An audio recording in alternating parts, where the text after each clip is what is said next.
Good morning.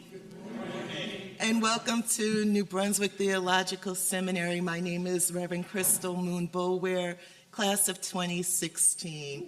It is so good to see so many colleagues and friends and alums here in this house, but as it is our practice here, we will begin with a word of prayer. Holy God, we thank you, God, for this day. We thank you, God, for allowing us, Lord, to come and to gather here.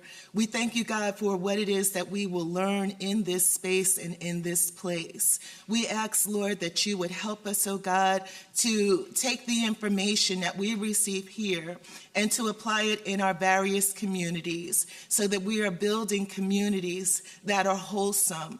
Lord, we thank you, God, for each and every individual that has put their hands together to make this happen. We thank you for every speaker, oh God, Lord, and all that they're bringing to the table today. Lord, we pray that we would be doers of your word and not just hearers only, to be of assistance to our community and to continue to carry the light of the gospel. It is our prayer in Jesus' name. Amen.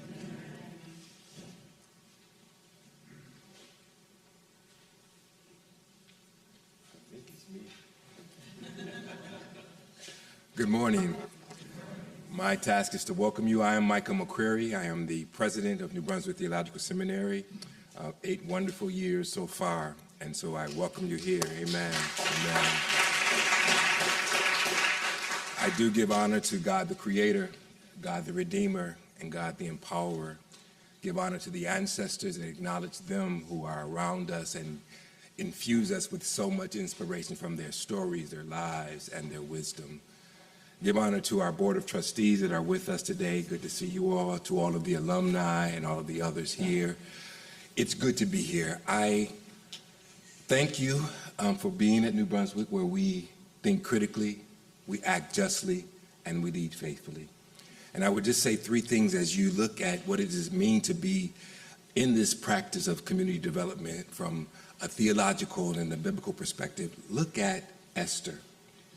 Esther is a powerful story for community development. One, first of all, because of Queen Vashti. Queen Vashti teaches us to really deal with what does it mean to be courageous and to be brave. I think too many folk are so afraid of what they might lose that they can't do this kind of work. And there'd be no Queen Esther if there were not a Queen Vashti. Second piece of it is to really look at Mordecai, because Mordecai was technically Esther's adopted father. And when he asked her to go in and risk her life to ask for freedom, to ask for liberation, he's taking a stance on justice. And we need to recognize that it's not just being courageous, we also have to do the just thing. And then the final piece is to be like Queen Esther, which is to be so loving that you can risk all. And love that is not eros love, where it's romantic, or phileo love, where it's about brotherhood and sisterhood, but a love of an agape love. That's a love that will be with you through thick and through thin. A love that will be with you through the good and the bad. A love that will lift up and not tear down. And so I invite you to do that work today in this place, this holy place that for 240 years has been established as a seminary to teach leaders of the community, of the church, and of the academy to do what God's calling you to do. God bless you and welcome.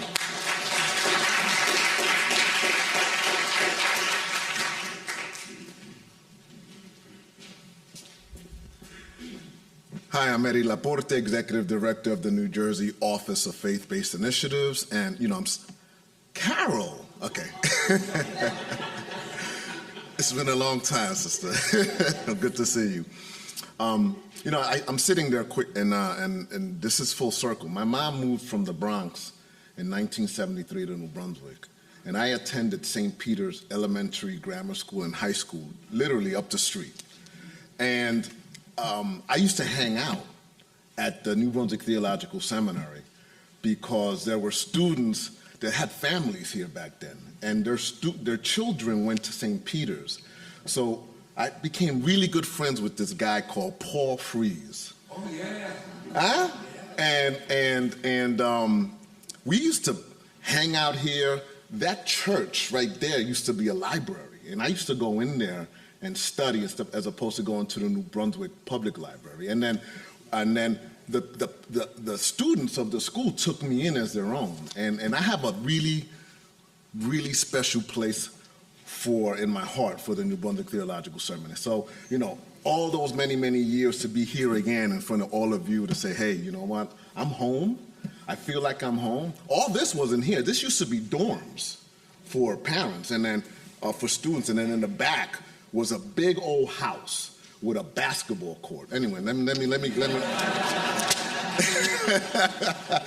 I want to bring greetings from the governor, Lieutenant Governor, Bishop Soaries. Good to see you again. And I just want to welcome our partners, Monarch Housing. Thaisa Kelly is here. NJRA, Oscar Parham is here representing NJRA. Department of Community Affairs, they're not here, but they're integral partners of ours. Kane University Public Policy, of Institute of Public Policy. Madam Regina Thomas will be here later this afternoon to sit on the panel about faith-based trends, and that should be interesting. And she'll talk about what the Kane Public Policy Institute will be focusing about. And I want to thank New Brunswick Theological Seminary for opening up their doors, and Crystal Bower, Reverend Bower, for reaching out to us and say, hey, I liked what you did at Kane University in March of this year. Can we do something similar here at the New Brunswick Theological Seminary? And of course, we jumped on it and said, of course we can do that. So I want to bring thanks from everybody. I want to thank you for loving me for all those years when I was running the streets and I was running here. And you guys kept me safe. So thanks a lot. Take care.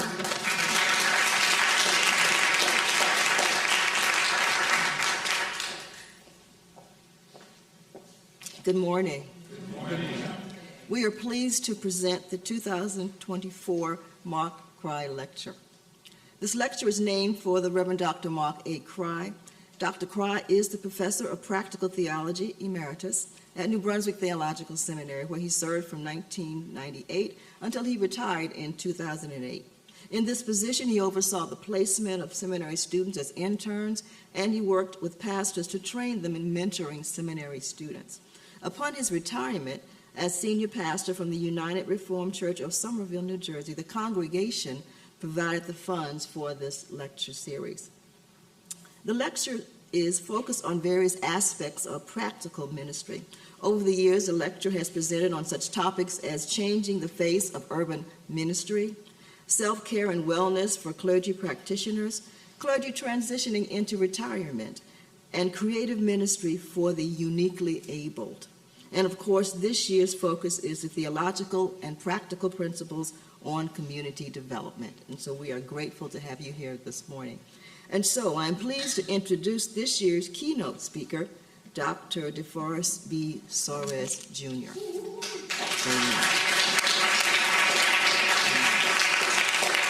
Dr. DeForest B. Soaries, Jr. is a highly sought-after illuminary in financial education, renowned for his unwavering commitment to helping the individuals and organizations achieve financial freedom. As the president and CEO of Corporate Community Connections Incorporated, Dr. Soaries works with corporations to enhance their social responsibility efforts and make positive impacts on the community. With over 30 years of ministry experience as the third senior pastor of First Baptist Church of Lincoln Gardens here in New Jersey, Dr. Soaries has a deep understanding of the importance of spiritual growth, educational excellence, economic empowerment, and faith-based community development.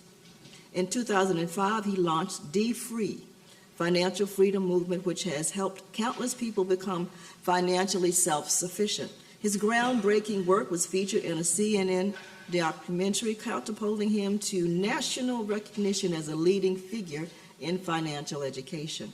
In addition, Dr. Soaries has authored 12 books, including the bestsellers Say Yes to No and No to Debt, Say Yes to No Debt, and Say Yes When Life Says No. He also hosts a weekly radio show on Sirius XM Urban View called For Your Soul, where he shares his insights on financial empowerment and spiritual growth. Dr. Soaries' expertise in financial education has earned him numerous positions as independent director, including roles with Independent Realty Trust, Ocwen Financial Corporation, and the Federal Home Loan Bank of New York. He also serves as a trustee of the Robert Wood Johnson Barnabas Health, where he leverages his expertise in both finance and community development to make a positive difference. Dr. Soaries earned his Bachelor's of Arts degree from Fordham University, a Master of Divinity degree from Princeton Theological Seminary, and a Doctor of Ministry degree from United Theological Seminary. His contributions to the field of financial education has been recognized with numerous awards and accolades, including induction into the Martin Luther King Jr. Board of Preachers at Morehouse College. It is our esteemed pleasure to present to you and introduce Dr. DeForest B. Soaries.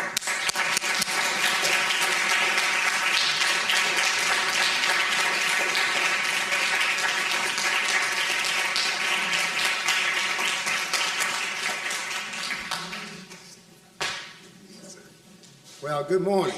I am grateful to God for waking me up this morning, and I am thrilled to be back at the New Brunswick Theological Seminary, and I'm honored that all of you would be here today. So many friends from way back. I don't want to call you old friends because that makes me old. But certainly to Dr. McCrary, President McCrary, I was thrilled when he came to New Jersey, and I'm thrilled that he's still here. And I appreciate your hospitality, your leadership, and all the work that you've been able to do. To members of the board, thank you for your presence. It is an honor to be among those that have really guided this institution into a kind of unique role in theological education. We have had somewhat of a crisis in the church as it relates to appreciation for theological education. It was at one time a prerequisite for church leadership, for ecclesiastical status, and I think in the post-civil rights era, particularly in the black church, it became less and less important. In fact, the ugly joke was that the seminary was really a theological cemetery, and that the ugliness of that really permeated the psyche of many of our religious institutions, and I think we've suffered from that because we've seen the emergence of theological models that are so different than Christ that one could almost describe them as antichrist. But I didn't come to talk about that.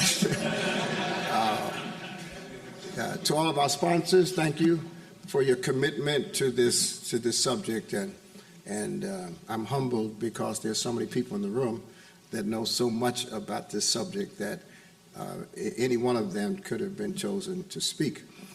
I was in Washington yesterday. The purpose of my visit was to do a kind of panel interview with Martin Luther King III and his wife, Andrea, who through their new foundation, the Martin Luther King III Foundation, are launching with partners like the National Football League and others something called Realizing the Dream. And this panel was before a group of philanthropists, most of whom have family offices, and these are successful business people who are distributing their own money for social impact. And so this meeting was held at the Museum of the Bible. The night before this panel interview, there was a dinner reception event for the people who were gathered on Friday, held at the National Archives. And I rushed to get to Washington in time because when I worked in Washington briefly on elections, I lived 2 blocks from the National Archives, but I was so embarrassed I never visited there. And so this was an opportunity for me to visit the National Archives, to meet some of the people who would be in the audience, and to get a free dinner. And after dinner, I went into the rotunda and I saw these very awe-inspiring documents, the Declaration of Independence and the Constitution. And as I surveyed the significant documents and looked up at these tremendous murals depicting the founders of the country, right in the middle of that presentation was a picture of Richard Allen.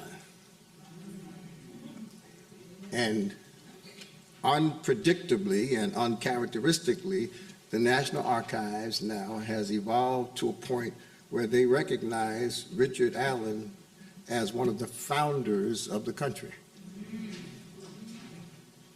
And then in talking to the archivist, the woman who runs the National Archives, she informed me that in celebration of the 250th birthday of this country, which will happen in 2026, they're going to add to the 3 core documents, document number 1 being the Constitution, document number 2 being the Declaration of Independence, document number 3 being the Bill of Rights. Those are the 3 core documents established in most people's minds as the founding documents. They're going to add to this display 2 additional documents to round out the understanding of those who would seek to understand our history, what the core documents are. Document number 4 will be the Emancipation Proclamation. And document number 5 will be the 19th Amendment. And I was impressed by the vision and the courage that it would take to round out an understanding of our history, because there are those who would prefer to sanitize the history and keep it narrowly focused on data and documents that are exclusive rather than inclusive. And so, of course, in that declaration, where we have this language that all of us learn as children, we have this idea of people being created by God and having these unalienable rights, rights given from the divine, from which we cannot be separated.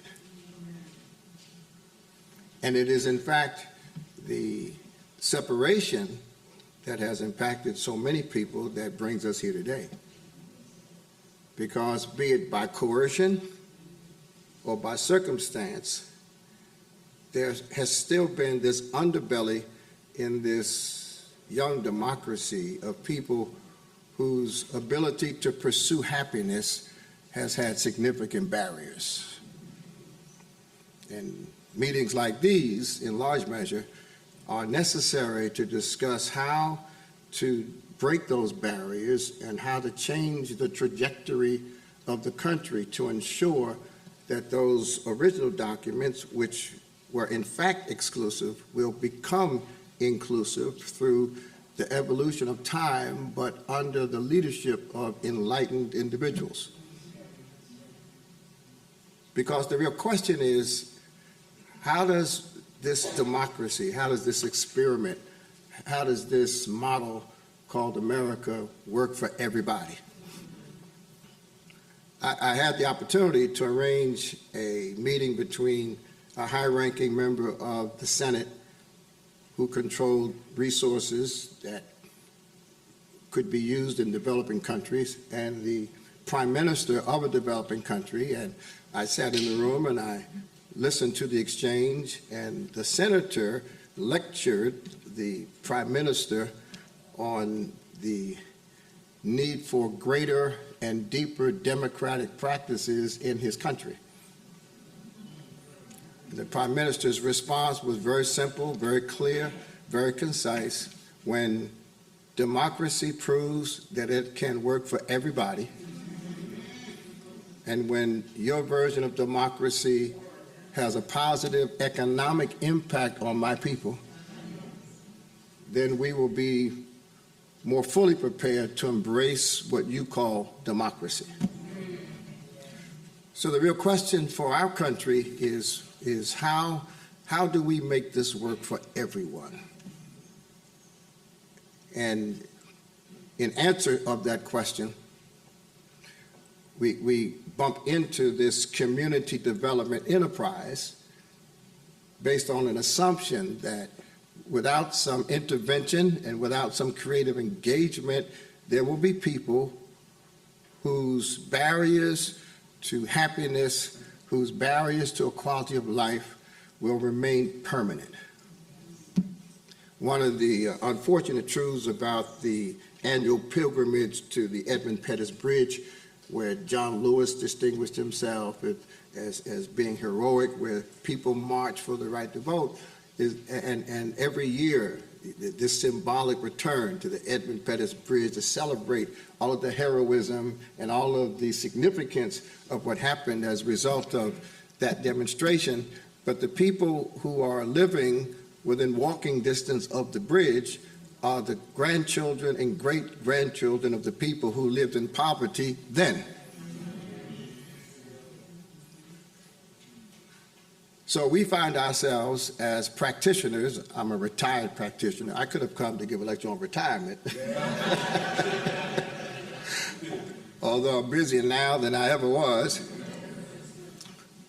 So the question is, how do we intervene, as it were? How do we disrupt this cycle of want and poverty and despair and hopelessness that turns into ignorance and violence and pathology?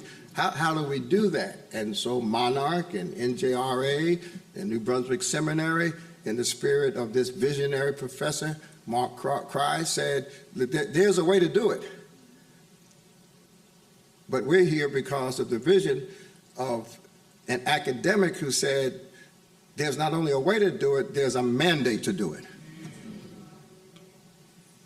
And I'm particularly glad to be here because most of my practice happened just a few miles down the street at First Baptist Church of Lincoln Gardens, right on Route 27, bordering New Brunswick, which when I got here was run by Democrats, and Franklin Township, which when I got here was run by Republicans. And so our sanctuary is in Somerset County, and our parking lot was in Middlesex County. Divided by Route 27, which is a state highway. I'll get to that in a minute.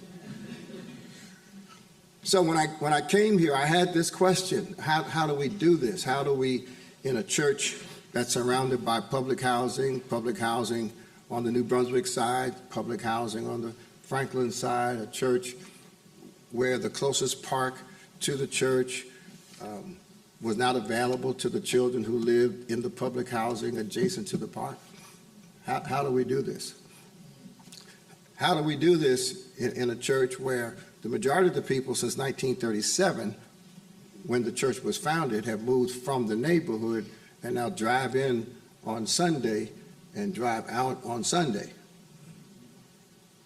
And one of the unique tasks that I had when I became the pastor at First Baptist was stopping service every Sunday to announce the license plates of cars who were blocking people's driveways, which made the church much more of a nuisance than a blessing. So how do we do this? And how do we do this in an institution whose priority in hiring a new pastor was to build a new church building? That was the question, Dr. McCrary. Do you, if you're called as pastor, accept the responsibility of completing our 25-year-old mission of building a new church? That was their question.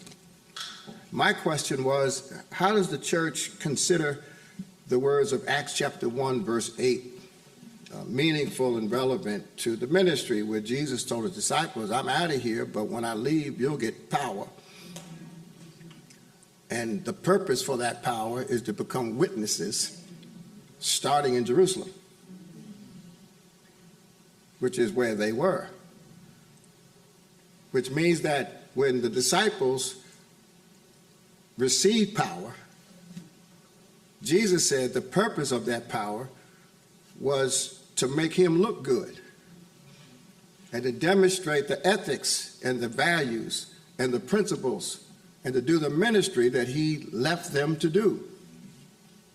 And my question was that if we build a new structure, physical structure, is that sufficient to be witnesses in our Jerusalem? Because in our Jerusalem, we had the highest crime rate in the region. In our Jerusalem, we had the most poverty in the region. In our Jerusalem, we had the oldest housing stock in the region. In our Jerusalem, we sent more adolescents to juvenile jail than all of the other municipalities combined. That was our Jerusalem.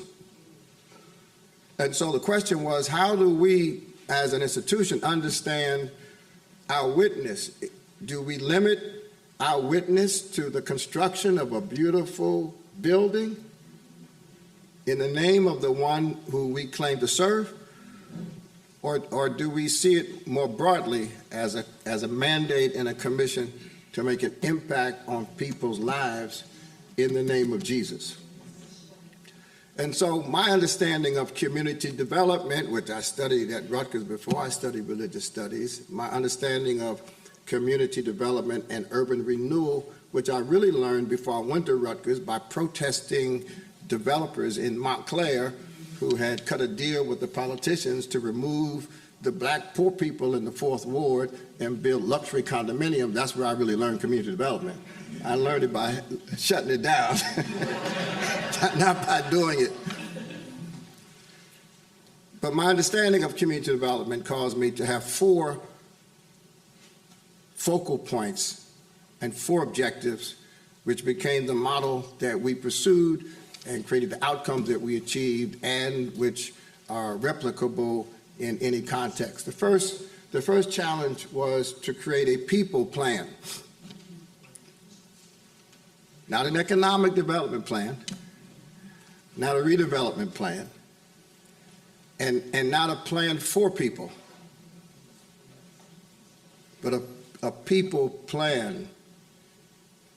Every Sunday morning when I come to the church, there'd be bullet shells in my parking space because the young people from Parkside, which was behind the church, and the young people from Robeson Village, which was in front of the church, would fight on weekends, and they used guns in the battle. And our church parking lot became the battleground. When you asked them what the beef was about, when you asked them what they were fighting about, basically what they said was, we're fighting because our parents fought. And they fought because their parents fought.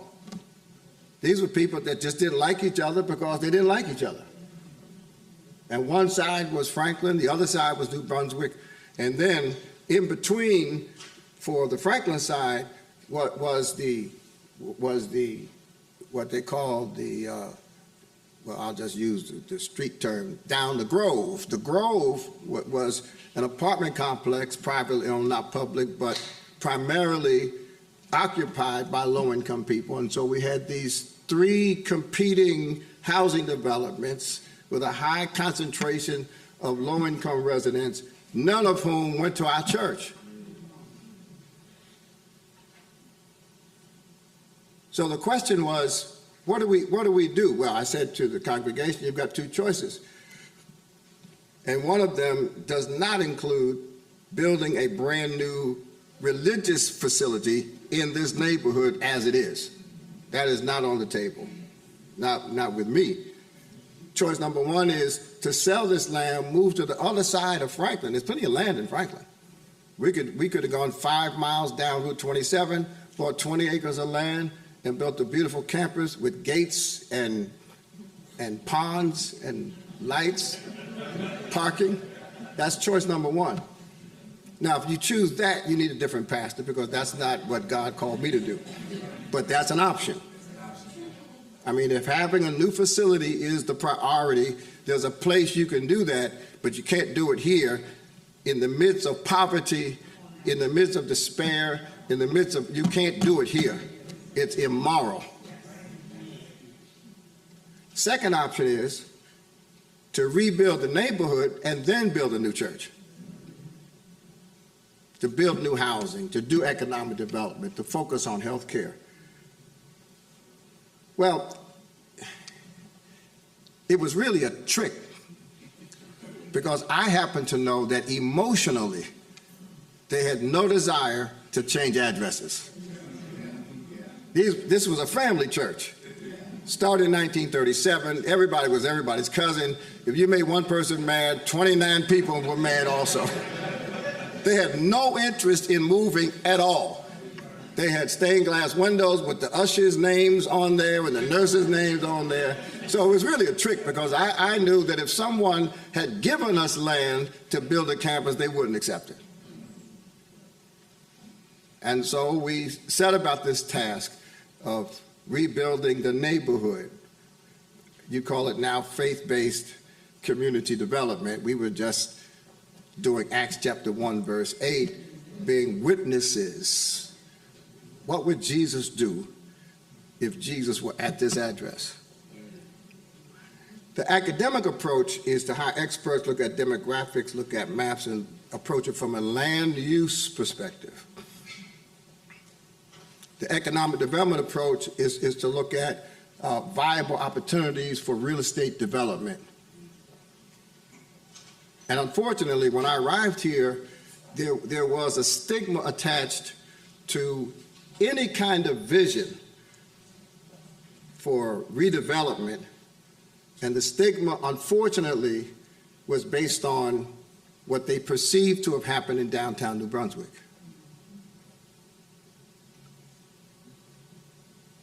And while I admire and will describe the benefits of Johnson & Johnson in downtown New Brunswick and the revitalization of downtown New Brunswick, there were many poor people and small business owners who to this day believe they were pushed out and not uplifted. And so there was tremendous skepticism, although I had worked with Reverend Jackson in civil rights, and I had a good track record in protest, and I had been active in helping elected progressive politicians. I'd worked under one of the preeminent pastors in New Jersey, Reverend Dr. S. Howard Woodson, who was the head of the NAACP while being pastor, the only black speaker of the State House at that time. I had all of these credentials. When I hit town, they were like, who is this man? Yeah. And the way we went from where we were to where the neighborhood is now was by developing as a priority a people plan. The people plan assumed that there were people in the neighborhood who were indigenous leaders already. They were there. There were people in the neighborhood who were trusted by the other people in the neighborhood. There were people in the neighborhood who had a track record in advocating for the neighborhood. There were people in the neighborhood who had no institutional backing. They, in most cases, had no educational credentials. They had no professional licenses, but that neighborhood could only go as far as those people would lead it to go. So one name was Dickie, former drug addict who had recovered now from drugs, worked for social services. He grew up in the neighborhood, lived in the neighborhood. His father was a deacon in our church, but he quit church years before because, in his own words, the church sat in the middle of a low-income neighborhood and drove in on Sunday and drove out on Sunday. So we put him on the board of directors of our Community Development Corporation. And Dickie will tell you that we had 19 people on the board, and at the first board meeting, what I said to deacons, trustees, business owners, that if 18 of us say we're doing X and Dickie says we're doing Y, we're doing Y. This is not about democracy, it's about authenticity. Then we had Lulu on the other side. Lulu controlled Robeson Village. She had no credentials, no title, but when Lulu said go, they came. Then we had Cynthia, who also controlled, she co-controlled. They were like co-leaders of Robeson Village. Then we had Tootsie, who was on the Somerset side. And Tootsie had two sons, and she wanted the neighborhood to be better for those two sons. Then we had Calvi, who belonged to a family of, I think, 7 or 8 people, all of whom were missing their front teeth, and they lost them fighting. So we had this network of local leaders, and they led the community development activities. Everything that you see in the First Baptist neighborhood, including the church facility itself, which I'll explain momentarily, are attributable to the leadership of those people who leveraged our size, our resources, our capacity, our influence for their neighborhood. And then the question was, how do we define the neighborhood? Because we're in two different counties, two different cities, divided by a state highway, and no one considered this a neighborhood. No one, not both sides. Now, one side was a neighborhood, but they were shooting at people on the other side. And so we had to do two things. We had to, one, define our Jerusalem. Is our Jerusalem just our parking lot? What is our Jerusalem? And so we got a grant from Johnson & Johnson. Johnson & Johnson, for some strange reason, decided they wanted to help us. And so I said, well, we need help with a plan for the neighborhood, but we need to know what is the neighborhood. And so we used their money to hire a consultant. We rented a helicopter and went into the parking lot of the church and just went up about 2,000 feet. And what was interesting was that when you go up 2,000 feet, you can see the neighborhood. To the north, there was a cemetery. Everything this side of the cemetery looked one way. Everything that side of the cemetery looked another way. So the cemetery was a natural boundary. To the south, it was the municipal border between New Brunswick and North Brunswick. You know, we got all these little towns in New Jersey, which makes all of your work harder. But to the south was North Brunswick, a natural boundary. To the west was the commercial district, Hamilton Street. Everything on this side of Hamilton looked one way. Everything on that side of Hamilton looked a different way. And then to the east were the railroad tracks. Nobody needs to know what happens when railroad tracks come through a neighborhood. So we had these natural boundaries. Now what we had to do was help people see themselves as one neighborhood, because the poverty on one side of the street impacted the poverty on the other side of the street. The lack of development on the New Brunswick side impacted the lack of development on the Somerset side. 27,000 cars passed our church every single day, but there was no economic activity to capture the economic potential to create jobs for the people in the neighborhood.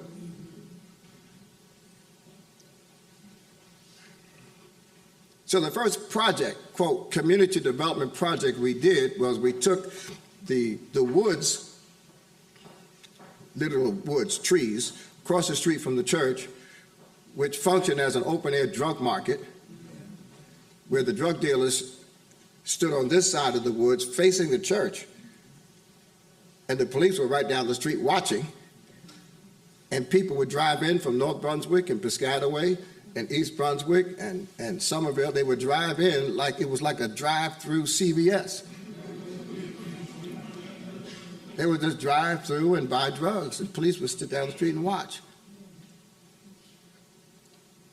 And if the police got enough complaints, they would do a kind of gesture to try to shut down or at least slow down the drug dealing, and the drug dealers would just run through the woods and drop the drugs in the woods, so the police would go to the back of the woods, and by the time the police caught the drug dealers, they didn't have any drugs. So it just became a vicious cycle. So we took money out of the church's building fund and bought the woods. Now, I don't know where the drug dealers went, but I know where they did not stay. Because as long as that was happening right in the middle of the neighborhood, you could forget talking about community development, community reinvestment, and affordable housing.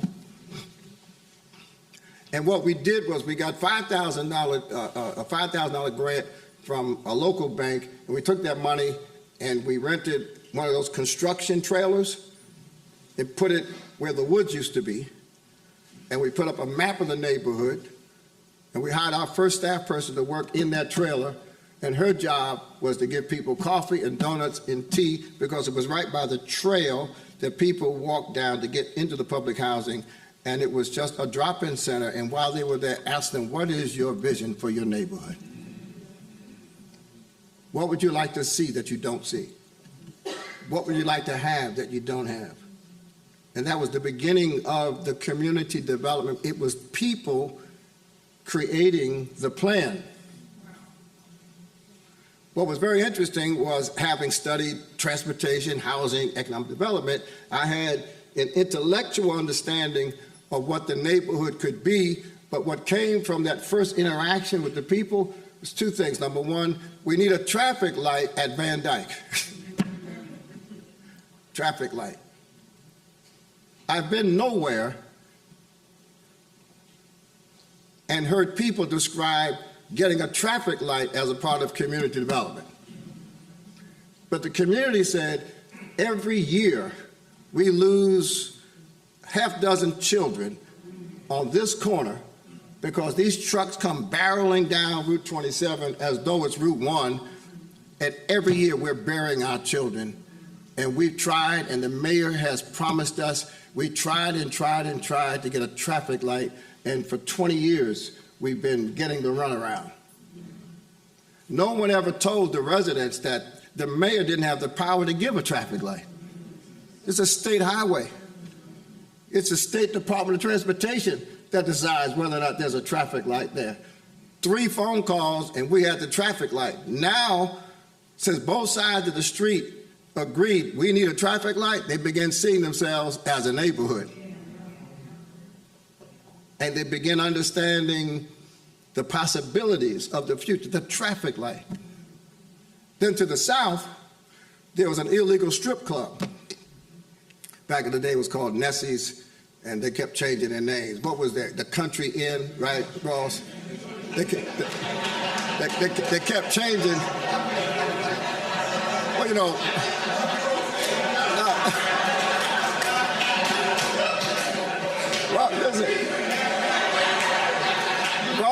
listen.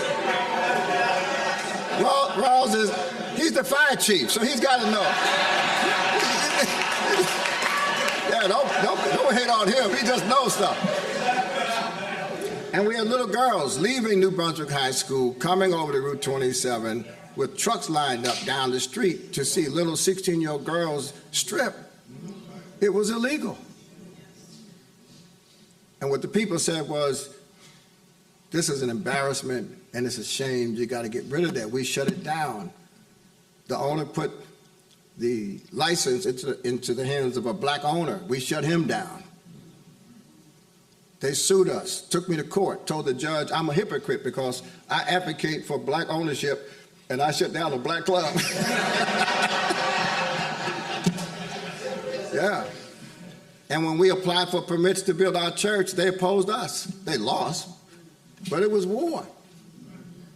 But when both communities saw the traffic light, and both communities saw that the strip club was shut down, turned into a viable business, when we started doing our door-to-door surveys, asking people about their vision for the neighborhood, when we had our public meetings, inviting people to give their opinions about the neighborhood, people participated because they had signs of hope that we weren't just hustling them, and that I wasn't just a bag man for rich people trying to buy up their property to get rid of them.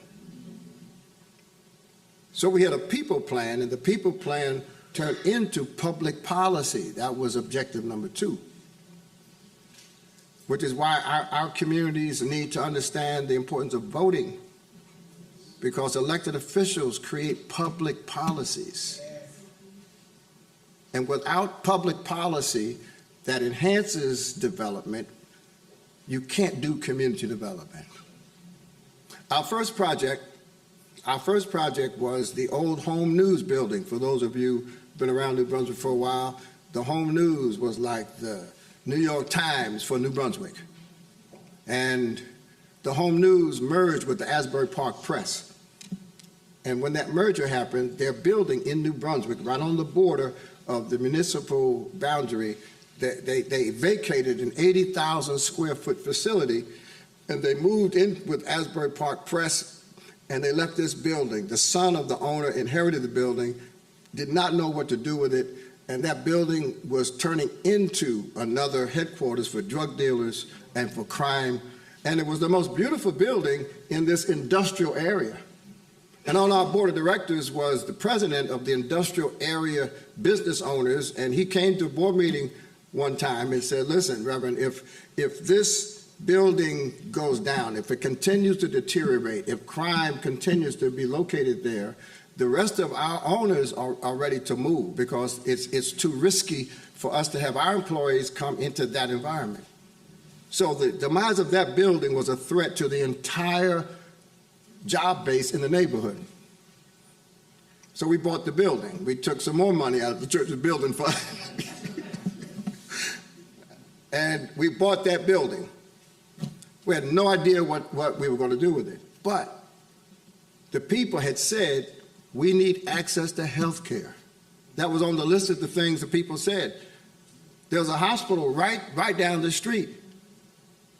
And then another hospital almost down the street.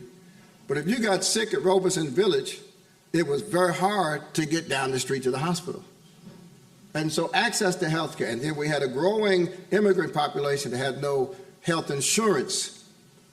And so we contacted the healthcare institutions, both, it wasn't Robert Wood Johnson, then it was something else, and St. Peter's, and RWJ offered us the most money to lease our building. But St. Peter's committed to serving people with or without insurance. So we leased it to St. Peter's. And that lease turned into a tenancy that paid for the financing of that building.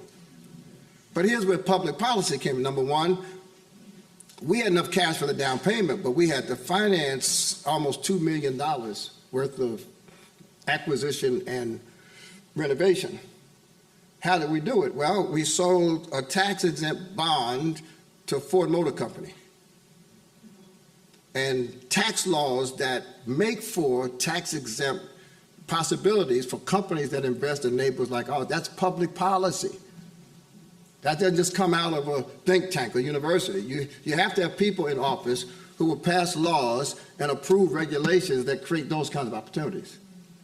Then we got a letter of credit from the bank that lowered the risk for the bond. Then we got a guarantee from the New Jersey Economic Development Authority, which lowered the interest rate on the letter of credit. So we had this capital stack, none of which would have been possible had we not had people in public positions that understood the tools we need to do community development. Then we went to the mayor and said, Mayor, we want to provide health care in this facility. We're not trying to make money, but we do have to pay our bills.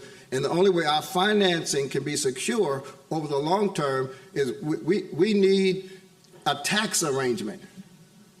And the mayor says, well, Reverend, you got to pay something. I said, well, I'll pay something, but I'd like to pay the same something 30 years in a row. Because if the taxes go up incrementally, it can destroy the whole deal, just like affordable housing and other economic development projects. And that's what they do for major corporations. When Amazon comes to town, don't think they're just here because they like you. They're here because they got some tax benefits. And you have to have people in office who will create public policies that facilitate development. And so the building is tax-free, but we have a payment in lieu of tax agreement on the building. And the mayor said, as long as you rent this to a nonprofit organization like a hospital, the taxes will remain flat forever. That's public policy. So every woman, today we serve about 120 women every single day who are pregnant. They have prenatal care with or without insurance, but that's possible because there were public policies in place that made it possible. And then we built 65-unit senior citizen housing, tax credits. Tax credits are public policy, 4%, 9%. And you can attract investment money if you have the right public policies. Now, when I get to my last point, I'll talk about some public policies on a federal level that are really, really injurious to people, but in terms of development, in terms of economic development, housing development, community development, public policies matter, whether it's local, county, state, or federal. And we had to simultaneously be activists, be developers, and also propose and advocate for public policies. So then the third objective was to create private partnerships. You can have all the public policy in the world. You can have the most enlightened people in elected and appointed office. But if you don't have some private partners, you're just talking. You show me a downtown New Brunswick, which when I got here as a student in 1969 had X-rated theaters right on, what's that street that goes down here? Albany Street. Triple X. Am I right, Rawls? You were here.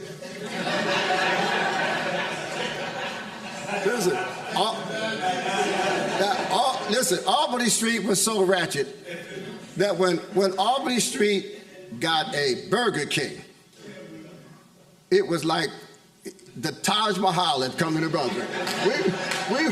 We were excited that a Burger King was on Albany Street. I mean, it was horrible.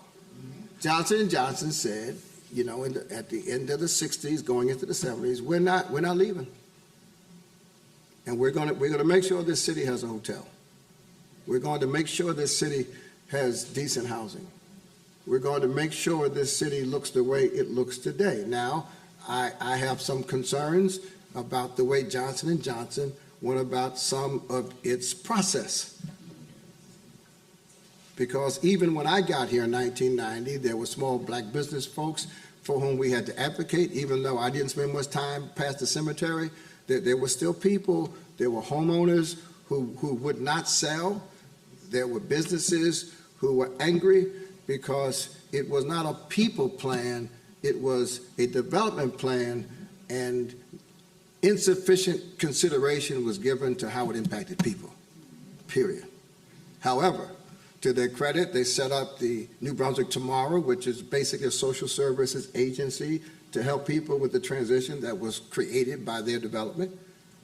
New Brunswick Development Corporation, almost every major building in New Brunswick that you see, including some of what we experience on this campus, was made possible by the New Brunswick Development Corporation, the nonprofit private development arm of the city, and those private partnerships. We just got a $50 million commitment from Helix, from a company to do technology downtown. All of this beautiful development you see in New Brunswick is anchored in private partnerships. The new cancer hospital that's going up just down the street from here is the result of almost $40 million donation from one family. So whether it's families or corporations, we need private partnerships. You show me a Newark that's on the rebound, and I'll show you a Prudential that made a commitment to stay there. And now Audible's there, and now others are coming. You show me a Detroit, and I'll show you a Rocket Mortgage. You show me an Atlantic City that is finally hiring people in these Taj Mahal, not specifically, but these beautiful buildings. I'll show you a Hard Rock Hotel where 40% of the people that work there live in Atlantic City. There is no city in America that's experiencing significant development without private partners. Now, the key is that the community and the advocates have to control the partnership. Because if we don't control the partnership, what happens is, in faith-based community development, you know this, Eddie, what happens is the developers come along and they give crumbs to the community, and they put people's pictures on walls and name buildings after you, and you're broke. And that's a problem. And that's why meetings like these are important, to teach us how to do it in a way that has integrity. I had a developer come when we did the Hampton Club. The Hampton Club was so dangerous, it was across the street behind the public housing. I got to look at my time. What time is it? When we did the Hampton Club, we used some state money. There's the Secretary of State, the real Secretary of State right there.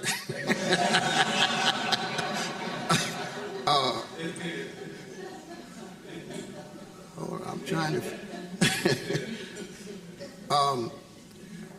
When we did the Hampton Club was a failed condominium development where some people already lived. The drug dealers controlled it. We took it over, and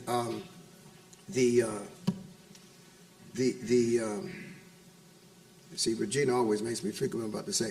The people who lived there would have lost hundreds of thousands of dollars if they had torn it down. The mayor said, Reverend, we will tear that down. If you called 911 from the Hampton Club, the police would not come. It's just dangerous.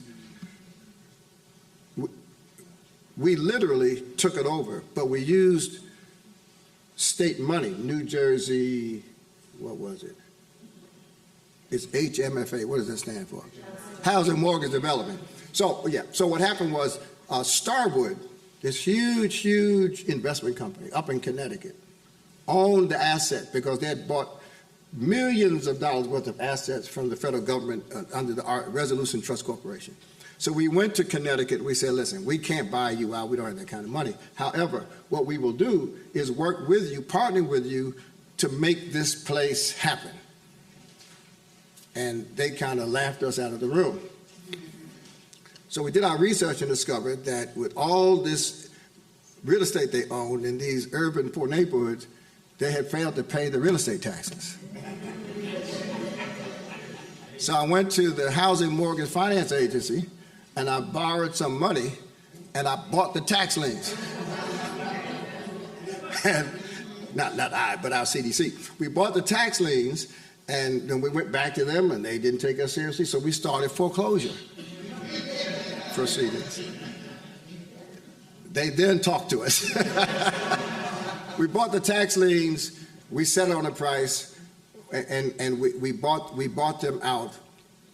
We became the owners, but because we used HMFA money, we had to use HMFA approved developers. That's what I was leading to.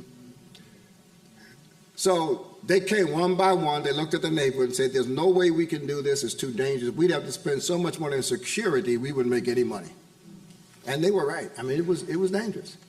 One developer came in a limousine, had 4 or 5 diamond rings on his hand, and he said, Reverend, how many kids do you have? And I said, 2. He said, how old are they? They were about 9 or 10 then. He said, you choose us as developer, you don't have to worry about college education. He said, Reverend, where's your summer home?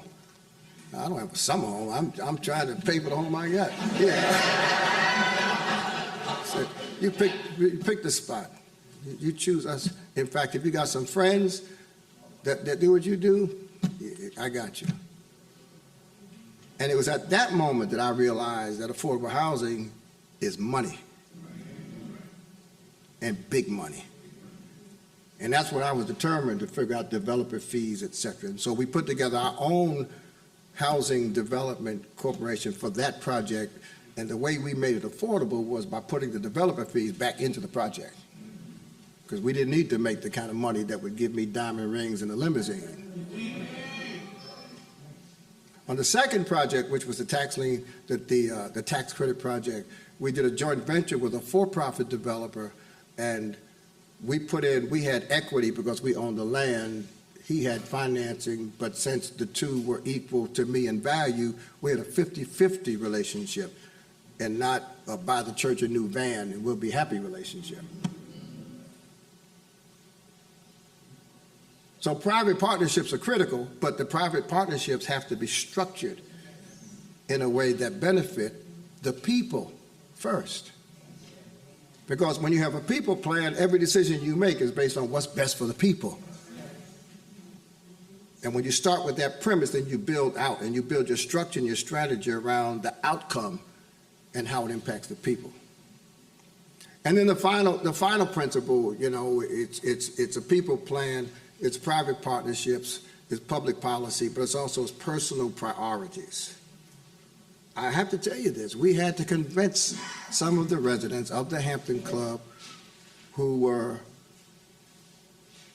recipients of Section 8 housing vouchers that they would really be better off owning a house that cost them $800 a month for mortgage, taxes, and insurance than paying $1,800 a month for rent. Same house. Because what we had to do in our development process, we had to move people who were tenants out of that neighborhood. We put them in hotels while we completely refurbished a condominium. And while they were in the hotel, we had first-time home buyer training. And we had banks set up ready to give them mortgages when their credit score got to a certain point. And then when the unit was finished, we moved them out of the hotel back into a brand new unit. And so people were buying 2 and 3 family condominiums with spiral staircases for $65,000 and $75,000. And if they stayed there 5 years, all of the soft equity that was financed by HMFA would go away. So during the housing crisis, this was before the housing crisis, during the housing crisis and after the housing crisis, our people in our community still had $100,000 to $150,000 in equity. That's what I call affordable housing. And all of the units were owned, but we had to convince people, because if my grandmother had Section 8 and my mother had Section 8, when I get my Section 8, it's almost like hitting the lottery. And Section 8 should not be a transportation program, it should be an ambulance. You know, if you get sick, you need an ambulance to take you to the hospital. But when you get well, the ambulance doesn't drive you to work. You know, the ambulance is not a permanent setup. And listen, public policy says when people have a gap and they need help, give them a voucher. But my goal as a pastor and a preacher is to help people understand that the longer you are eligible for Section 8, the longer you are broke, poor. You don't want to be eligible for Section 8 all your life. You want to increase your income, assets, so that they say, you make too much money to be on Section 8. That's not a curse, that's a blessing. But it requires advocacy that includes changing our mentality and assuming that we believe we have the right to life, liberty, and pursuit of happiness. To believe that we have the right to send our children to good schools. To believe we have the right for police protection. So at First Baptist, when we did build our building, what time is this session over, by the way? I saw a schedule at some point. What you say? Oh, good, I got time. So, because we're going to do Q&A. All right.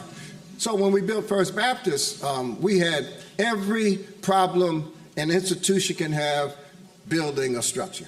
Every problem. Folk died on the site. They found water underground. I mean, every conceivable problem we had, we had.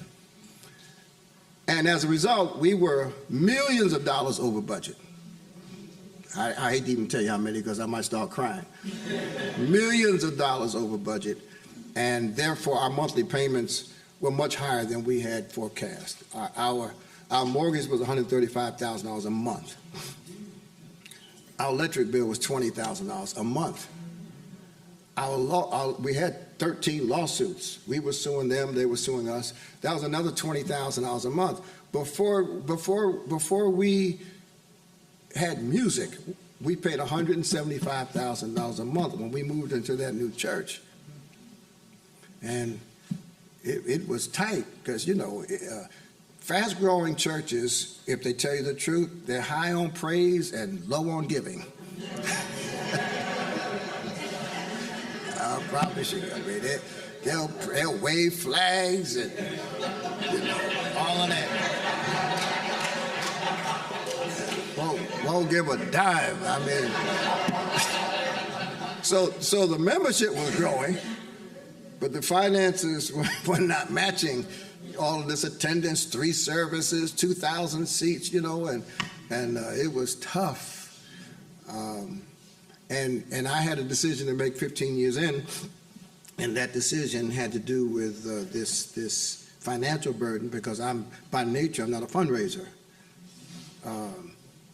And the trustees and I had a come to Jesus meeting around this whole issue, and I was prepared to resign. And I came to meet with the trustees, prepared to resign, because I figured 15 years was enough. You know, we had done a lot of good things. Now bring a young fundraiser in here. And that morning, literally that morning, I write about this in my book, Say Yes to No Debt. That morning, I got to the church to go meet with the trustees, and for the first time ever, I saw the cars in the parking lot in a new way. I say allegorically, they started talking to me. And they had German accents and British accents, you know. These cars had all these foreign accents, and I saw a car on the other side. I saw a Maserati. And I knew who drove that Maserati, and I knew he didn't have Maserati-type income. And that's when it occurred to me that in 2005, that we had done a great job building institution, building housing, building health care, building a church facility, but had not done an adequate job building the financial stability of our families. So when I went in, I told the trustees, I plan to resign, but I won't.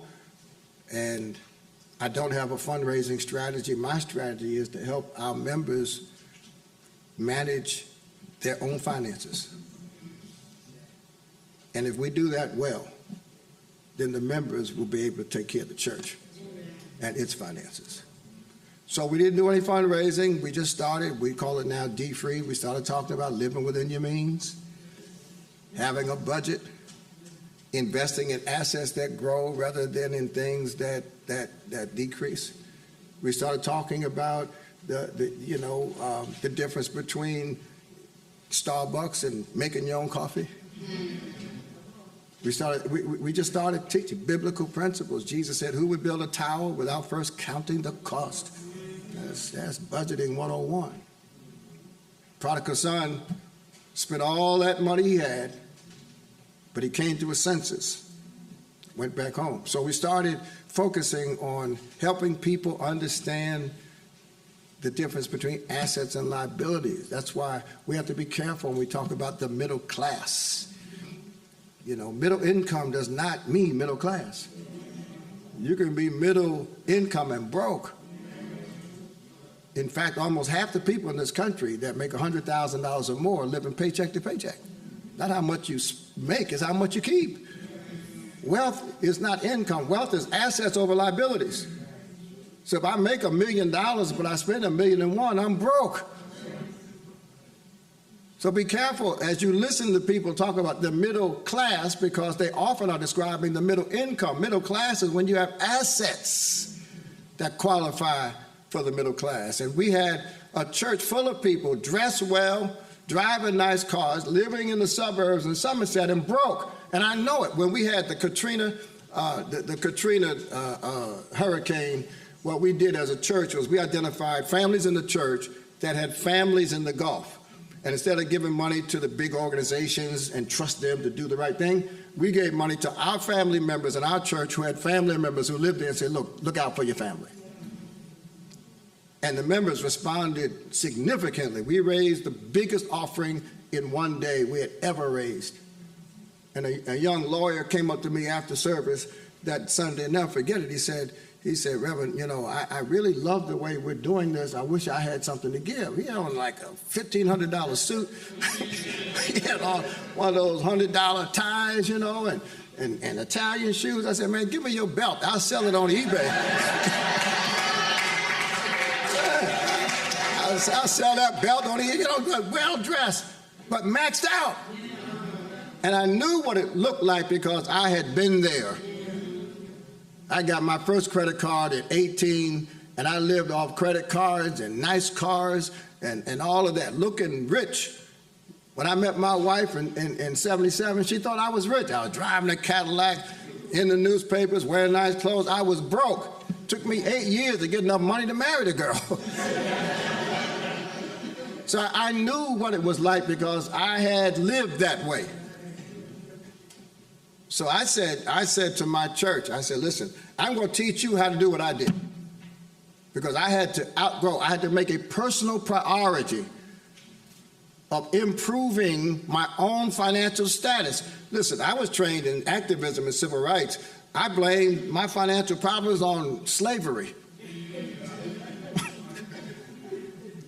Yeah, I said, it's white people's fault that I'm broke. Never mind I'm wearing designer clothes. I'm wearing a picture of a man on a horse holding a stick on everything I own. Every shirt I had, even my underwear, my socks, everything I owned had this picture of a man on a horse holding a stick. And when I came to my senses, I said, you know what? If I take that picture off my shirt, I can save $40, per shirt. And then it was like mental illness, because here I was celebrating a man on a horse holding a stick playing a game I don't even understand. I've never been to a polo match in my life. So there is, and that's why the church is so important, because the church deals with public transformation and personal transformation. It's not either or, the perennial question that professors like Mark Kraai sought to answer. Jesus is not spiritual or social. Jesus is both. You've got to have you've got to have a conversion experience to be a full participant in the benefits that the advocates create. There's got to be a thirst, a hunger and thirst for this thing. So Luke 4:18 is the other frame where Jesus says the Spirit of the Lord is upon him and has anointed him. This idea of anointing almost makes me sick, because if you don't look carefully, you'll think the anointing is so you can sing well. People talk about the anointing as if God anoints us so that we can be deep and cool and wear funny clothes, and all that anointing. Jesus made it clear. Spirit of the Lord is upon me and has anointed me to preach good news to the poor. That's the anointing. And set captives free. So when you have people who have been taught and motivated to make personal priorities uplift for themselves, their families, their community, their churches, and it's not just about pleasure. Freud, I think, did humanity a disservice when he made the seeking of pleasure the core reality of our existential quest.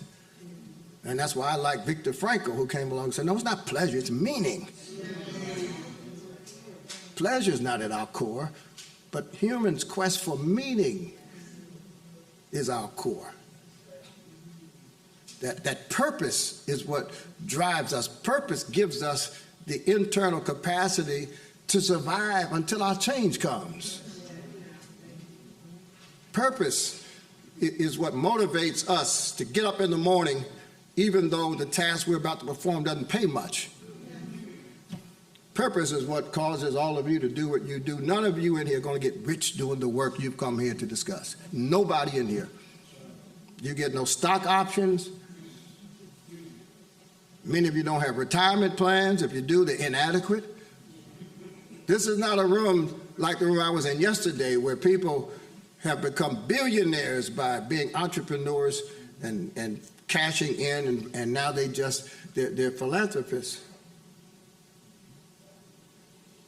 So there are two paths to this happiness. One path is to take advantage of the rich benefits of this country and pursue them for your own success.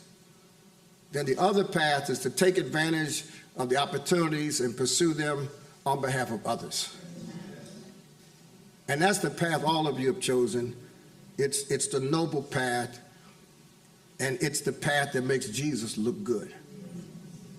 Because when we do this in the name of Jesus, then beyond our doctrine and our dogma, in our liturgy, in our language, all of that is experienced by people who say, these are some good folks. And then we explain to them, it's not us, it's the Jesus in us. That's enough. I'll just do some Q&A.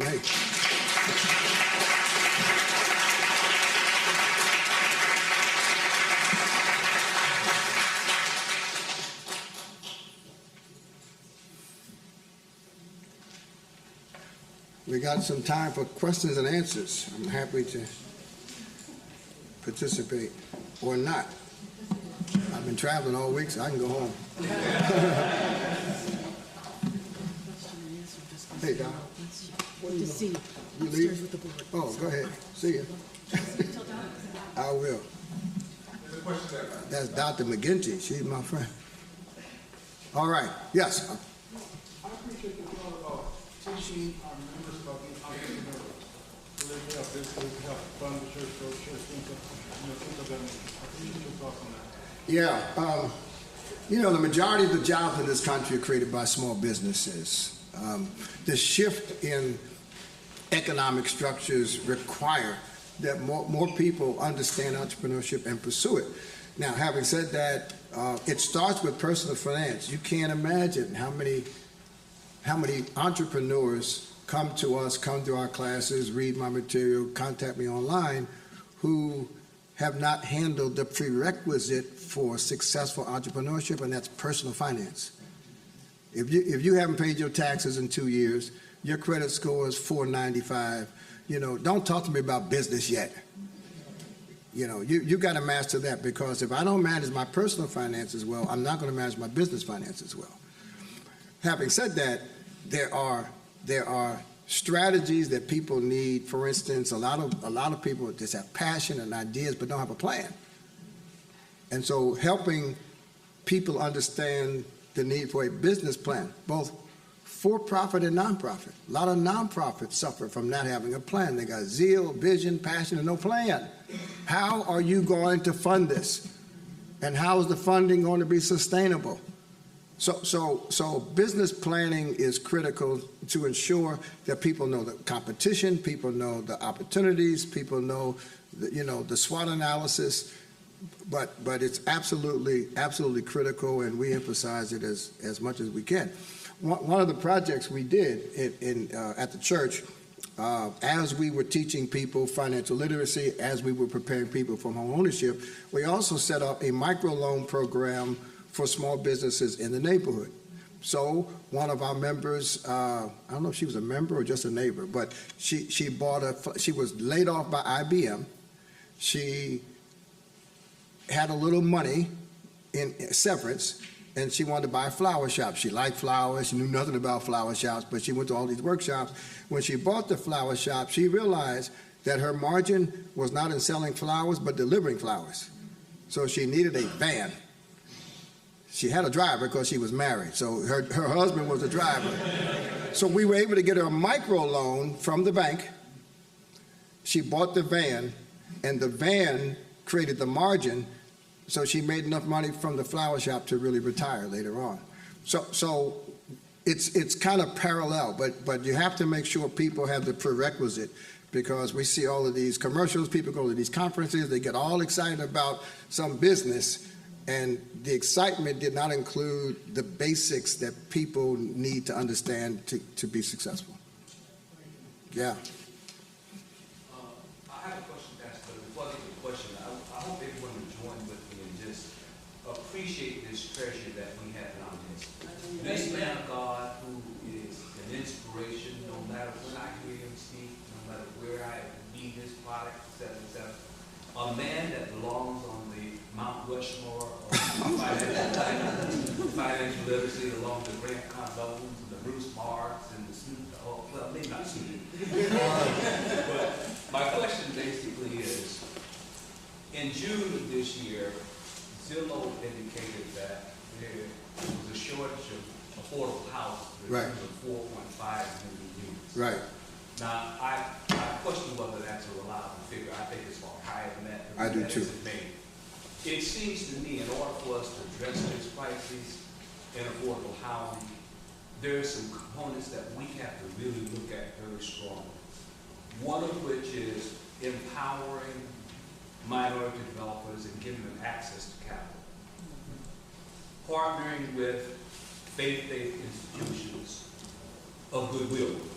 And the operative word is goodwill because there are a lot of faith-based organizations in the South, and in particular in other areas of the country, that I wouldn't want to tend to hold because all they're going to do is exacerbate the wealth disparities. The third thing would be to get rid of this model or harness this model of profit and run in the building of these affordable housing units. And the fourth leg would be to find creative ways to legalize tapping into the undocumented immigrant population.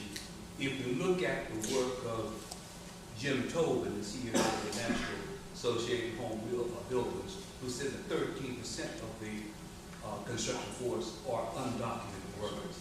And I wonder whether you would comment on my viewpoint about that. Yeah, you should run for office.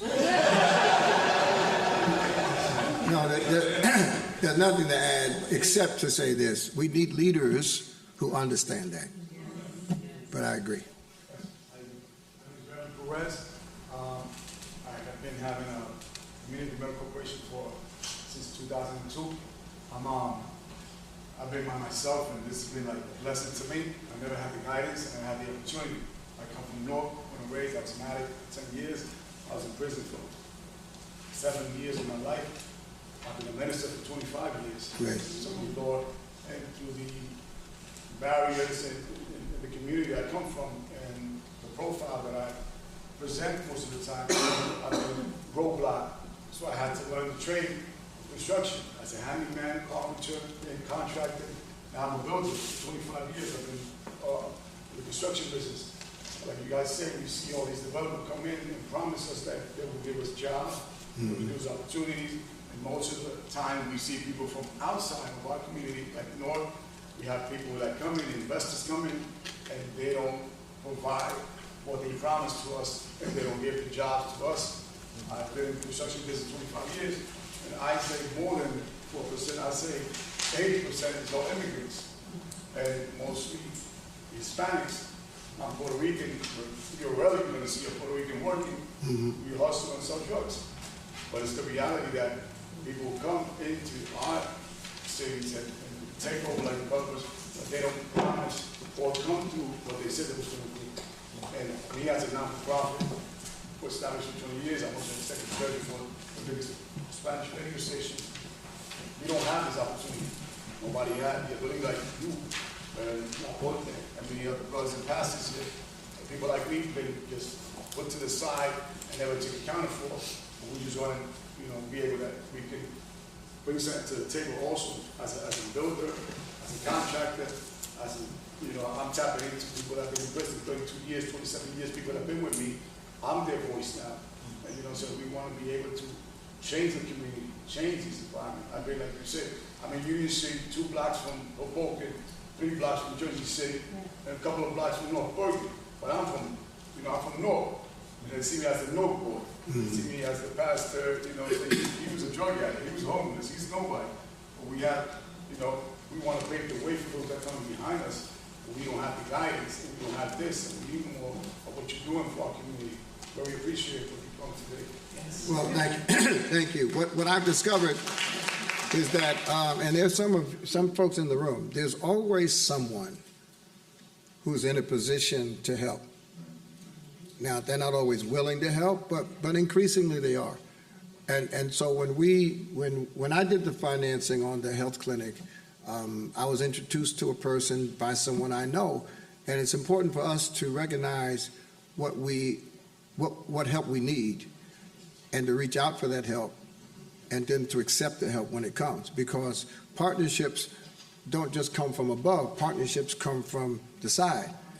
And there are people even in Newark, there are organizations in Newark, there are elected officials in Newark who care deeply about your issues.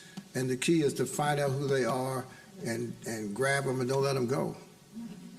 Yeah, yeah. Gentrification has become such a controversial message in the community. Some people fear it, some people embrace it. Where do you stand in regards to gentrification as well as from a church standpoint? Yeah, first of all, let me just testify that we are responsible for 2,000 new units of housing. We're responsible for health care. We're responsible for 2 new parks, 2 new schools, a multiplicity of new businesses. There's been no gentrification and no dislocation in that neighborhood. No one left that did not want to leave. Now, how do you do that? There are 3 things you have to do. Number 1, if you're concerned about gentrification, you must own the land. If you don't own the land, you're just talking.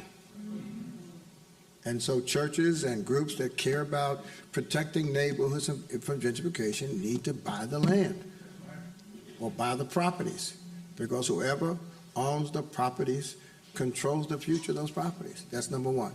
And that's why we were able to protect the neighborhood from gentrification. And the second thing, and I missed this on public policy, when we created our neighborhood plan that the people had dictated to us, we had both New Brunswick and Franklin Township adopt our plan to be a part of the master plan. Yes. See, that's public policy, because the master plan determines what goes on after this crowd is no longer in office. And it's hard to change a master plan. So if you look at the Franklin Township master plan, our neighborhood, which dubbed our neighborhood plan Renaissance 2000, it is a part of the master plan. In New Brunswick, this area in need of redevelopment is prescribed to develop it in our way. So all of the new projects that you see from the cemetery down to North Brunswick are pursuant to our plan. So that's the other way you protect the neighborhood from gentrification. You get a commitment from the policymakers that this land can only be used for affordable housing. So that's the second. And then the third, because not all gentrification is bad. When I was in Washington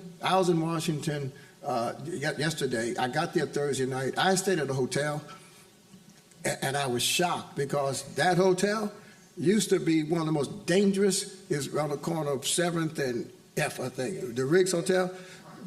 When I first went to Washington, I was looking for an apartment. I stayed there. It was so dangerous. They had police protecting you when you went inside.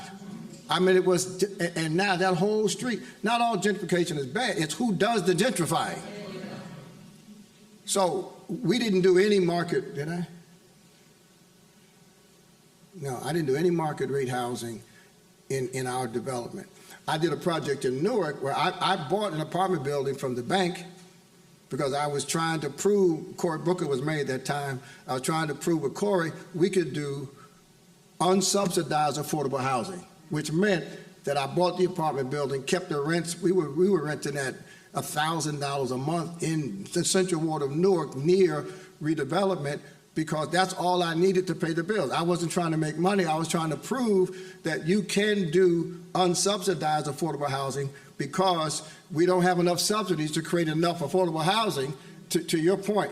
But I couldn't get the tax, I couldn't get the pilot while Cory was there. And so I ended up having to sell the property. I don't know where it is now. But my point is, if the right people do the gentrifying and can orchestrate it in a way to create some level of economic diversity, that can be a good thing.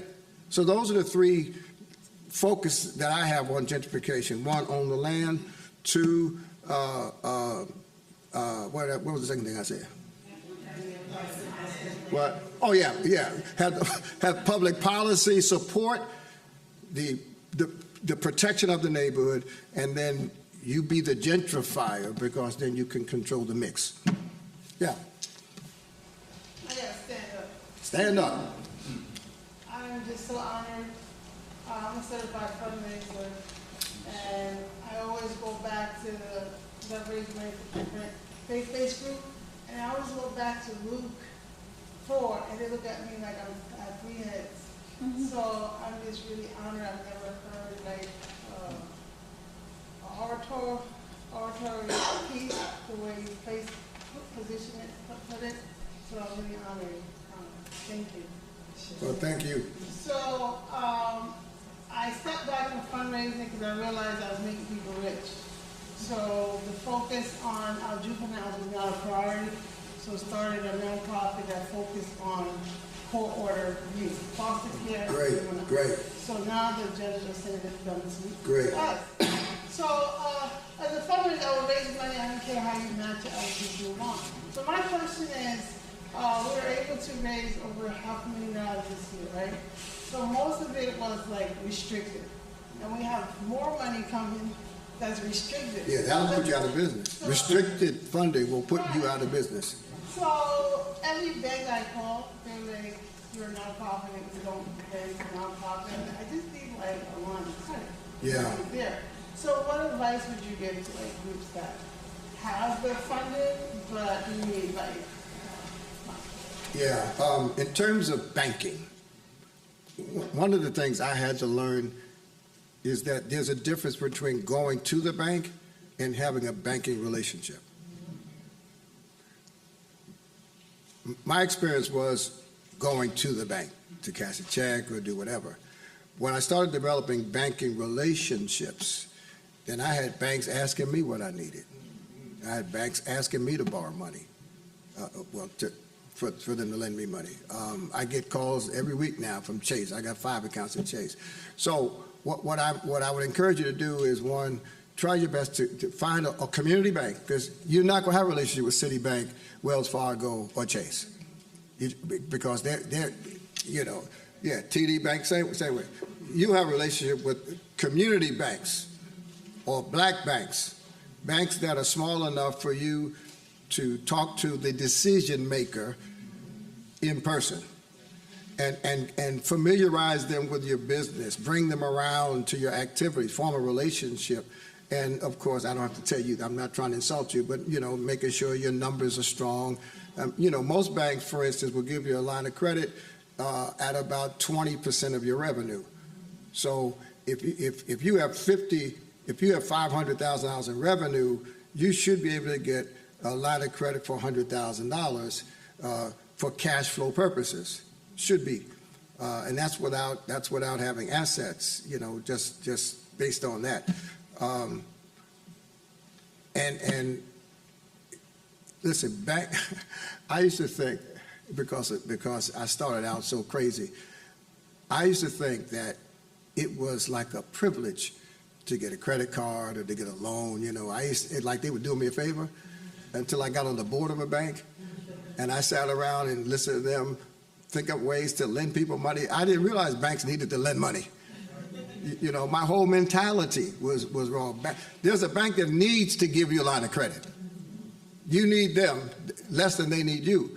So try community bank, form a relationship, make sure your books are strong, your numbers are strong, and file your taxes on time, all of that stuff. And I promise you, you will find a bank that'll work with you.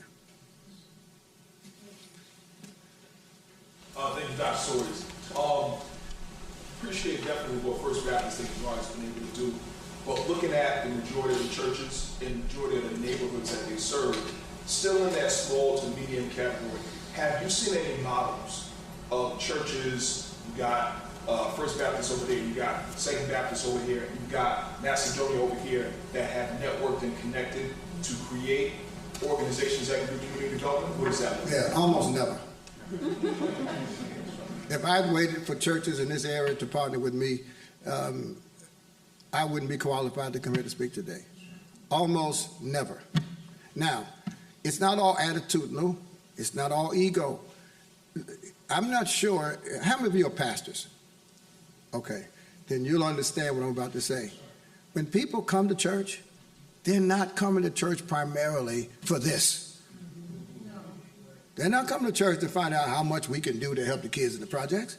They come to church to find out what the Lord can do for them. Period. When we started our CDC, every deacon board meeting, there was a deacon that accused me of breaking the law. When we took money out of the church's building fund to invest in health care, There were people who wanted to fire me. So let's be clear. There's a struggle inside the church. If you're a pastor wanting to do progressive ministry, outreach, listen, you will face the devil inside your church. So let's start right there. That's when people criticize the black church, we're not doing this, we're doing it. You come do my job for a week. At our church, we had 2 people die every week. And when mama dies and the family calls, they don't care about affordable housing. They want to know, are you going to preach my mother's funeral? Are you going to buy the chicken to eat after the service? That's what they want to know.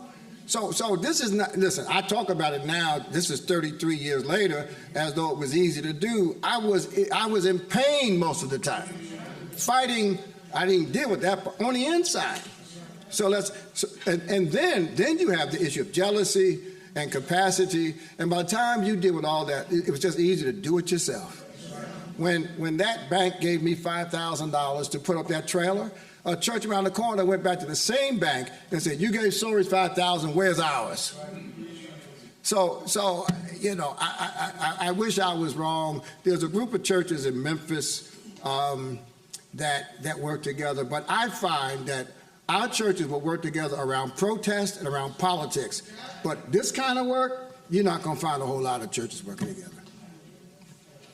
I wish I was wrong. I'm thinking while I'm talking, but I can't think of a city in America where churches have, excuse me, coalesced.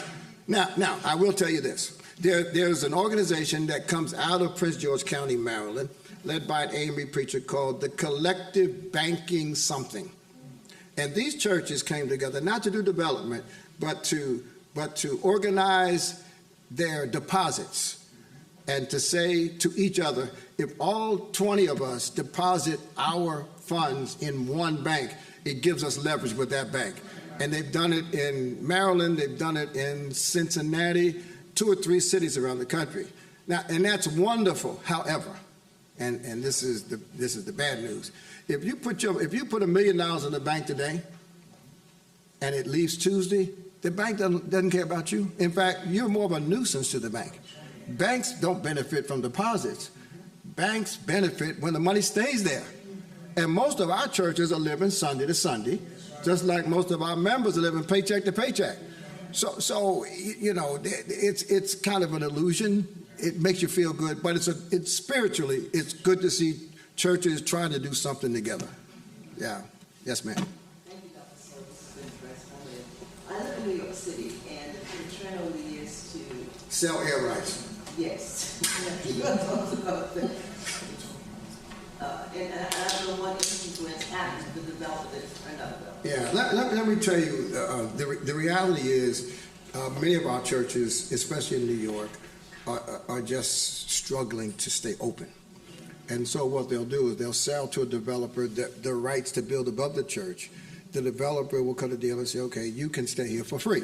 So you can have your space for free, and we'll make the profits from 3rd, 4th, 5th floors. And what I would prefer is that churches, whether selling air rights or doing housing, I would prefer that churches understand how to grow the ministry and then how to live off of that growth. Because at our peak, our budget was probably $30 million, but the church itself lived off of the $5 million that came from tithes and offering. We never took profits from housing, we had a foster care and adoption agency that had a $2 billion budget. We never used money from our auxiliary nonprofits to support the church. In fact, it was just the opposite. And it always concerns me when churches use community development to fund its core ministry. Because it's like when cities get grants from the government to hire more cops. When the grants go away, the cops go away. So that concern, and that's what's happening in New York more and more. And I understand it, I empathize with them, but I would prefer that listen, the harvest is still plentiful. The harvest, they are still, all of the surveys indicate that folk don't have a problem with Jesus. They're going to have a problem with Christians and churches. So if we can ever figure out a way to get out of the way and lead people to Jesus, they'll come. So that's my fear. My fear is that churches will use extra development to fund core ministry. Yeah. Soaries, thank you for all you do and your strong example for all of us. Thank you. You made a statement, and statement I have to ask a question about. Okay. Owning the land in New Jersey, buying the land in New Jersey, it's a wonderful statement. It's not so easy. No, it's not. Even if you have all of the money. So the fair housing laws, the federal fair housing laws, state fair housing laws, all speak to what's supposed to happen. Sadly, even today in 2024, it's not happening. How do we address that issue? Yeah, it's not, and not every piece of property that we wanted to buy, we were able to buy. I mean, we reached a point in our neighborhood where not only were people disturbed because First Baptist and Soaries were getting too big, but on one Sunday, they picketed our church. Picketed. I had to, some of my brothers, Calvary and Dickie and them guys, I had to hold them back, because they didn't understand. But they picketed the church because they thought they thought I had enough control over the city council to stop the city council from doing something. They picketed our church. So there is explicit and implicit resistance. So first of all, what you have to do is keep trying. And the second thing you have to do is find alternatives. I mean, life is too short to fight to the finish over one block. I mean, because for every piece of land that is unavailable, there are 10 that are available. There are 10 that are available. And what you do is you find the most dangerous neighborhood. Those developers that wouldn't work in our neighborhood, it was too dangerous. We formed our own development company because the neighborhood was too dangerous for them. There are certain areas that real developers just aren't interested in, and that's where we have to go. Find the opportunity. Yeah. Just real quick on that. I've got 25 years in this, construction, and someone told me, an investor told me one time, when you hear the crisis, there's an opportunity. And there's a lot of opportunity, especially when we come from North Patterson. Most likely we want to go unify some other city or urban city, but how we call it the ghetto, that's where the money's at. And there's a lot of loopholes. I started at 26, I started buying, I got with the wrong, with the right people, but I was too young. I didn't have nobody to guide me. I bought houses so I can be able to help my people. It's time to do their family. I got a drug program. They came in. I wanted their wife to move in, and I wanted to ride with God, but I was too young. Nobody sat down and taught me. But I think there is a lot of opportunity. We know people that before the properties go on the market, they have it. So it's all about connecting and knowing, the real estate market it's a hustle. It's a hustle. You have to really jump in it and take advantage. But I think is where we come from. Like the brother here said, Pastor, we have to go to these urban areas, these ghetto places that you probably say, we're not going to buy high-done houses across town in North 18th Street that you'd be like, it's impossible to sell. And there is some. Before we finish them, there's some. And there is a lot of opportunity. We just got to dig them. Not only zero, but we have to ride by and look at places and know what we want to buy. And it's there. Yeah, so in Newark, your town, if you look along Belmont Avenue, I forget what it's called now, I guess it's some name, Belmont Avenue in Newark. After the rebellions of the 60s, big companies bought up all that land and just sat on it. And to his point, they wouldn't sell it, and you couldn't make them sell it, right?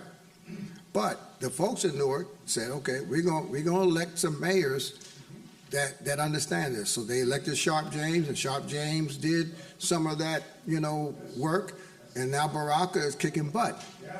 Baraka has figured it out. So sometimes it takes time, but it often involves electing the right people who will use their authority, their policy making and their executive authority to get it done.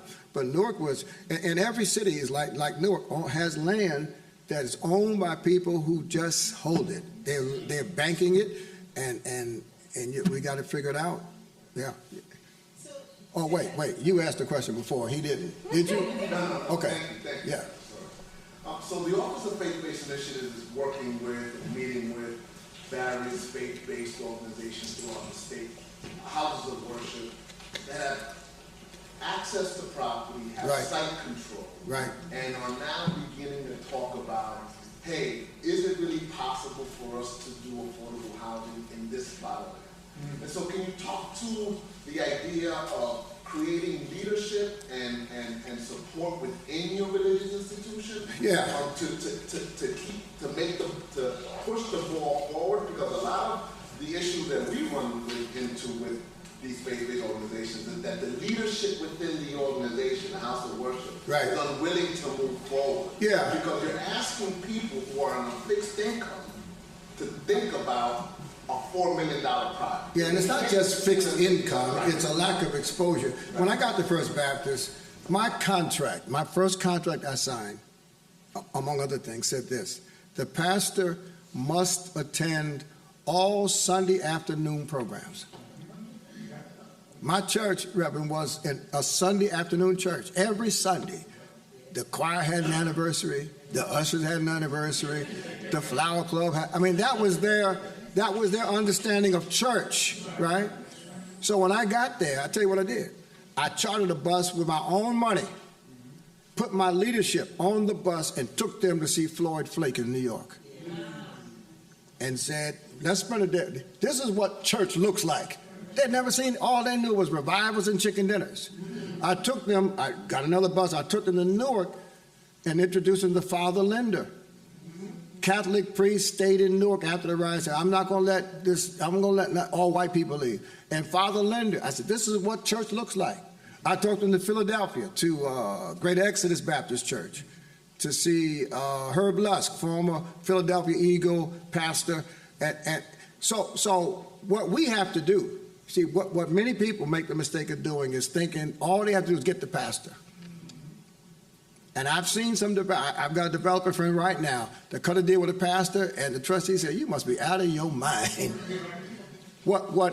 If I was still in government, what I would do is I would organize exposure trips like that, not just for the pastor, but for the deacons, for the trustees, for the head of the ushers, and for the informal pastors that don't have titles, but they're really in charge, right?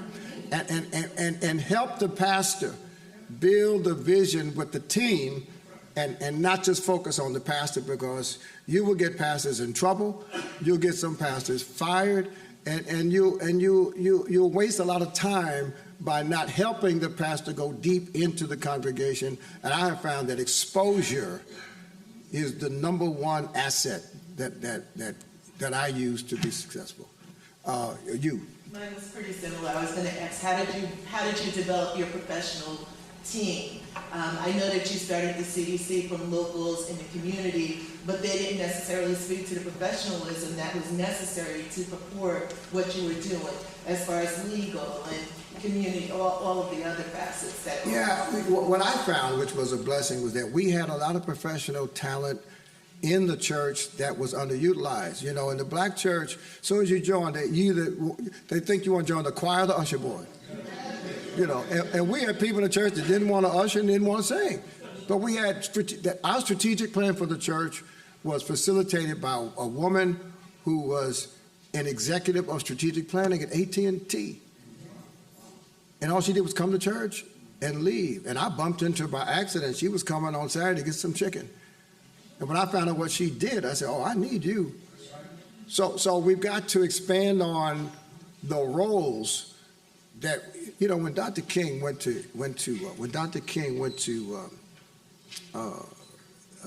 Dexter Avenue Baptist Church in Montgomery, he's 26 years old now. There was a woman in the church, I think she worked at the school, but there was a woman in the church. He created a new position around civil rights in the church and put her in charge. They didn't have anybody like that. They didn't want anybody like that after their former pastor had almost scared them to death. But Dr. King understood excuse me, where the church needed to go and created a position for someone who had the passion and expertise to take it there. The way I got away from those Sunday afternoon programs was just keeping people busy working on all this other stuff. And it got to the point where they were too tired to come back to church Sunday afternoon. It just died of natural causes, you know. I think I'm out of time. Listen, I want to thank you all for being here. And I look forward to seeing you all again.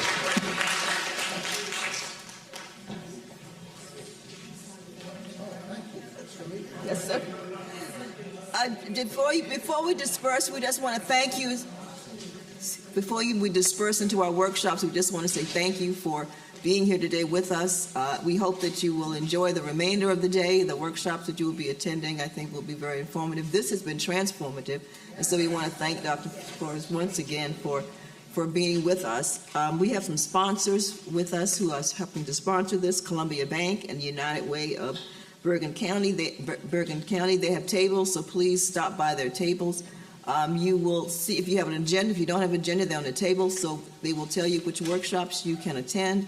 The workshops will occur in the morning and the afternoon, so if you can get into one in the morning, you can certainly get into one in the afternoon as well. Thank you so much.